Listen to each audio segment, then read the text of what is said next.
Buenas tardes.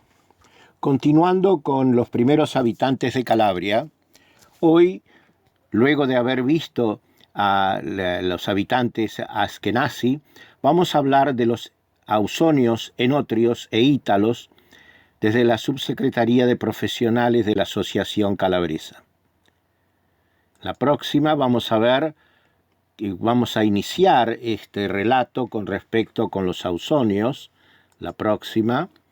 Los ausonios, teniendo en cuenta tanto su origen mítico como de leyenda, vamos a tener como eje principal a Ulises. Ustedes saben que Ulises, relatado en la Odisea, recorre todo el Mediterráneo, llega a Calabria y Sicilia, y en ese tiempo se encuentra con la maga Cires, o si no, con la ninfa Calipso.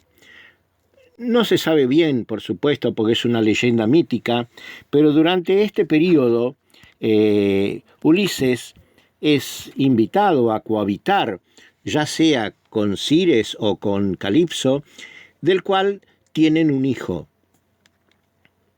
La próxima, ese hijo se llama Líparo, y Líparo invade la isla de Lípari en las islas eólicas que están en las proximidades de Sicilia. Por lo tanto, extiende la tierra de los ausonios. Aparentemente los ausonios son originarios de Siria, ocuparon la zona de Calabria en el siglo XVIII a.C., aparentemente vienen de Siria, por eso son indoeuropeos, y ocuparon una extensa región del sur de Italia, comprendiendo el sur de Lazio, la Campania, Calabria, Lipari y Sicilia. A la llegada de los griegos, había tres agrupaciones de habitantes en el sur de Italia. Los ausonios, que habitaron este sur de Italia alrededor del año 1600 a.C., en la edad de Bronce Medio, los enotrios y los japilli. Pero vamos a ver, los enotrios se dividieron en varios grupos y nos va a interesar fundamentalmente a nosotros los ítalos. Los ítalos, que por supuesto corresponden a un grupo de los enotrios,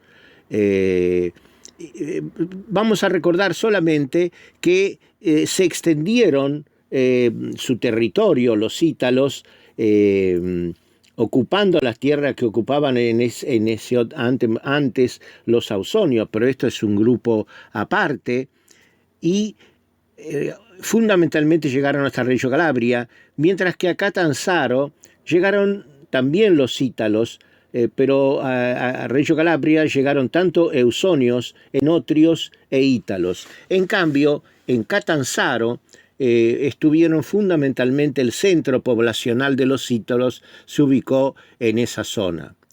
La próxima, vamos a ver que ítalo, que es muy importante tenerlo en cuenta porque es el que va a dar nombre al resto de Italia, que después volveremos a hablar sobre eso. Estaba delimitada la zona de Ítalo desde el norte del Golfo de Squillace y Santa Eufemia, y llegaba hasta el sur de Italia. La próxima, vemos acá que una de las cosas muy importantes que determina a Ítalo con su población es que se transformen en un grupo humano sedentario. Hasta ese momento todos los grupos humanos que estuvieron en el sur de Italia eran nómades, es decir, que se iban desplazando, pero aprovechando, aunque sea las pocas llanuras que hay en el sur de Italia, aprovecharon esto para cultivarlas y además para criar ganado, en especialmente el ganado vacuno. La próxima.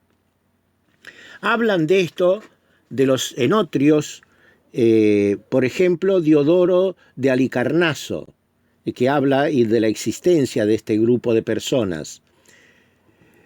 El rey Ítalo extiende sus dominios, es decir, desde los lugares iniciales empieza a extenderse entre los distintos golfos, que son las zonas más fértiles en la zona de los golfos, hasta ir ocupando todos los otros pueblos vecinos.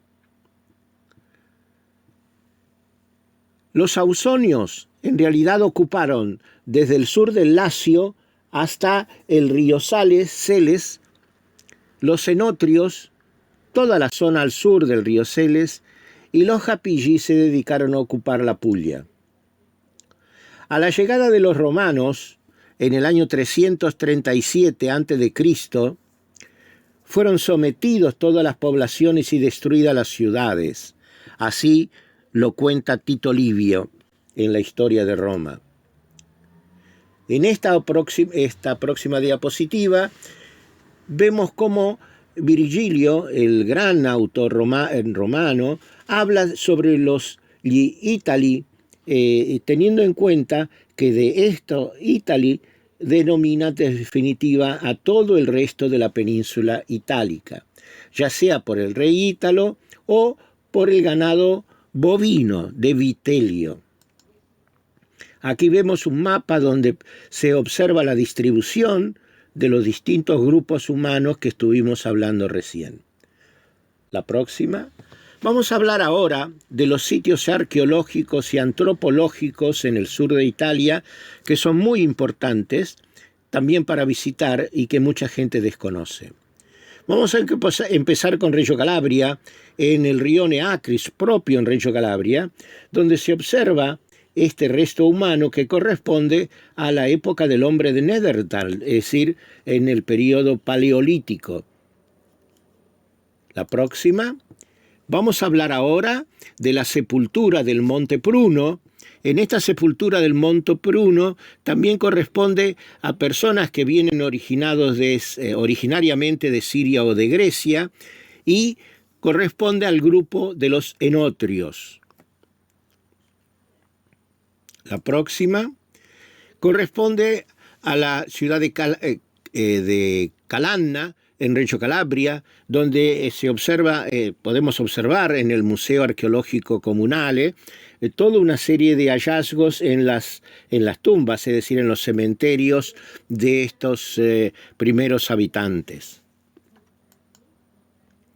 En Scalea, en Cosenza, también corresponde a la época del hombre de Neandertal, es decir, que en el Paleolítico, donde se observan estas piedras talladas que corresponden a este periodo, este es el lugar en el mapa donde pueden ver estos restos y además la ciudad de Scalea.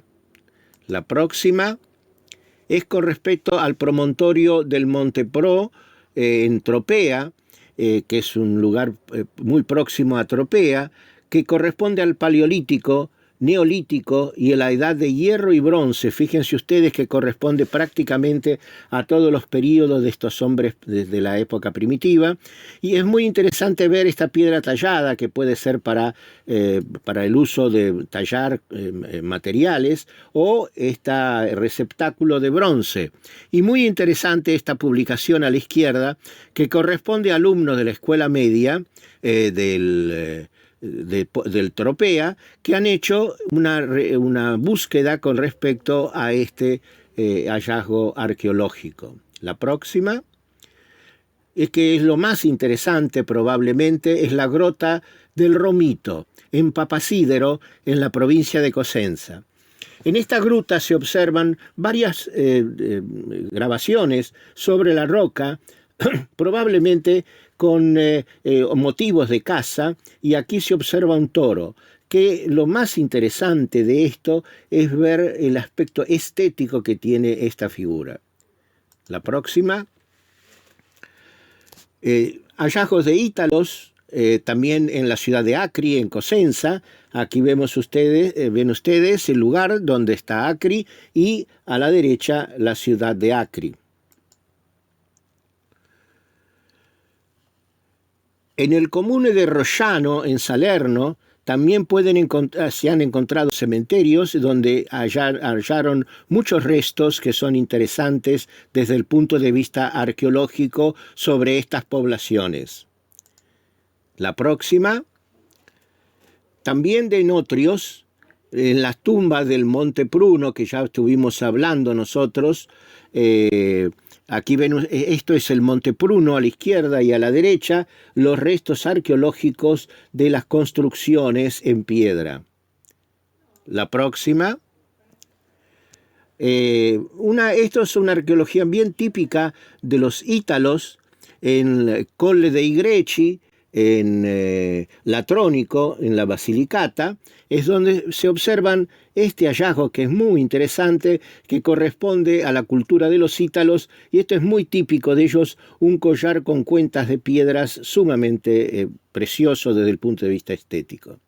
La próxima es ver que todavía nuestros compatriotas siguen usando algunos nombres de la antigüedad, así que hay una ciudad que se llama Ausonia en Frosinone, en el Lazio, como ustedes las ven aquí. Vamos a detenernos un rato para ver cómo llamaron a nuestras tierras en las distintas épocas. Hesperia fue llamado nuestra zona por los griegos, Magna Grecia por los romanos, Ausonia por los latinos, Enotria por la gran cantidad de viñedos para los griegos también, Italia o Vitelia, nombrados tanto por Tucídice como por Virgilio. Y por último los Brucio, que es otra oleada de los griegos que llegan a Calabria por el aspecto boscoso de nuestra zona. La próxima es para hablar un poco sobre Calabria, que en la época de los longobardos, por supuesto que el nombre Calabria se extendió y se achicó muchas veces, comprendiendo la península, la parte final de la península itálica, pero los longobardos son los que establecen con claridad los límites, y hacia el norte nombran al Monte Pollino, que es un gran promontorio en la provincia de Cosenza, y hasta Reggio Calabria. El nombre de Calabria, hay varias acepciones con respecto a esto. Una de las posibilidades es del vocablo calobrion, que significa tierra fértil, o calabrit, que significa tierra roscosa. De cualquier manera, nuestra Calabria ha sido habitada desde hace muchísimos años, desde el hombre del Paleolítico y aún antes, como vimos en la primera presentación. Esta es la bibliografía que nosotros hemos consultado para realizar este pequeño esquema o resumen para explicarnos de alguna manera por qué somos calabreses, por qué somos así los calabreses y cuál es nuestra historia cultural. Por hoy nada más, los invito a poder ver próximamente la tercera entrega, que corresponde a la Magna Grecia, probablemente la época más fructífera y más interesante de nuestra región con respecto a nuestra historia. Muchas gracias.